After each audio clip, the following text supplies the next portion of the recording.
Charles, when you think about, you went kind of big picture there with like what it means. So I know we want to dive into some of South Carolina's 2024 commitments as they're off to a hot start.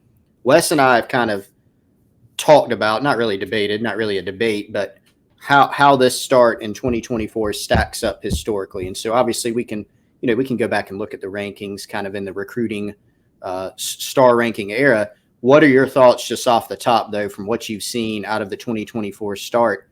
All four-star type guys, right? Some higher than others, but you've been doing this quite a while. And from this state, you followed South Carolina a while. Where does this stack up in your mind? Yeah, I think it's probably as good of a start as they've been off to. I mean, the one that I would, I guess, compare it to, maybe like that Stephen Garcia, Cliff Matthews year, like relatively early Spurrier era. But I think it's substantial, like for a couple of reasons. One, you talk about a lot of these guys they're landing are highly coveted, right? So they're within the recruiting footprint. You're talking Georgia, South Carolina, in-state guys that Clemson wants. I think is notable. It's not. I mean, y'all have been following the state of South Carolina for a long time. Offensive line is traditionally not one of the best positions in South Carolina. I think to be in good position, or y'all would know this better than me, but to be in pretty good position to land maybe the 3 top offensive linemen in the state who are highly coveted, highly recruited, I think is you couldn't ask for more than that. Essentially, like I guess for all intents and purposes, like flipping Mazeo Bennett is huge. I think receiver is a position where South Carolina can continue to improve just in terms of adding the talent. I think adding a guy like him who can do a lot of different stuff for you is big.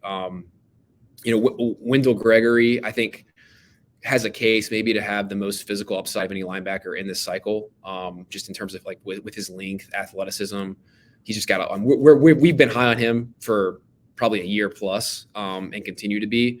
And obviously I think he has room to continue improving with his tackling and whatnot, but just a lot of natural ability. I think he's kind of has the starter kit when you look at just the dimensions and athleticism of a potential high NFL draft pick at linebacker. Kind of reminds me a little bit of like a Quay Walker, the Georgia linebacker who was a first rounder, plays for the Green Bay Packers. So as you can kind of see, like we're like sky high on him relative to the industry. So I think in watching his junior season, I don't think that'll change. Michael Smith, really good tight end from Savannah, guy's twitchy athlete, makes plays after the catch, plays with Jake Merklinger, who's one of the top quarterbacks in the cycle at Cavalry Day. So, I mean, it's a really good group, and I think when you look at like the trajectory, guys they're in the mix with, if not favored to land.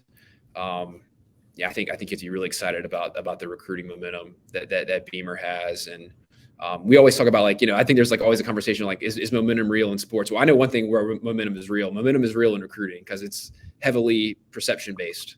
And I think, if you're a South Carolina fan, you need to be really excited about the start to 2024.